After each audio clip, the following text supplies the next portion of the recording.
All right, so you may be asking, what sin is so bad that God took my place on the cross? Or what sin is so bad that at this time these innocent animals were being sacrificed? Well, let's go into what God identifies or what God has revealed to us to be against his will. So it starts in Exodus chapter 34, verse 7.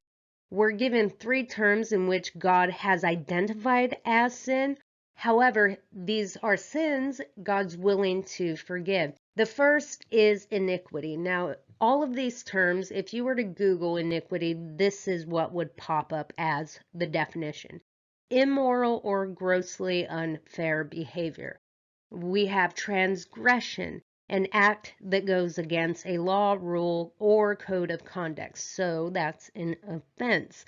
We have sin, an immoral act considered to be a transgression against divine law. These three terms, iniquity, transgression, and sin, God said he's willing to forgive.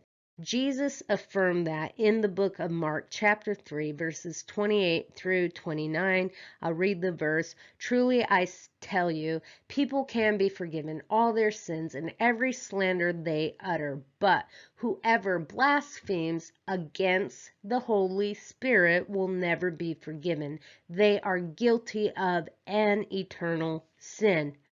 We understand that the unforgivable sin is rejecting the Holy Spirit and having an arrogant, stubborn heart.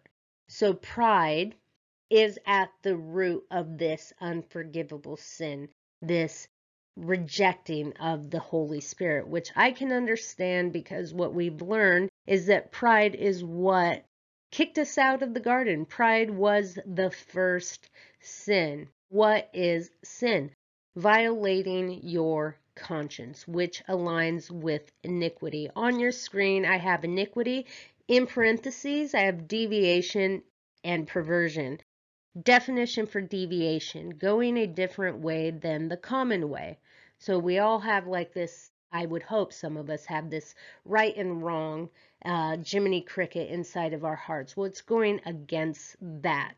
We have this perversion. The definition for that is corruption of what was first intended. So it's distortion, or again, corruption. What is sin? It's commission. It's failing to obey God's instructions. Again, this aligns with transgression, which is rejection, which is rebellion. What is sin? It's omission, failing to do the right things we know we should do. This aligning with just missing the mark, falling short. I should have did that and I just didn't do that.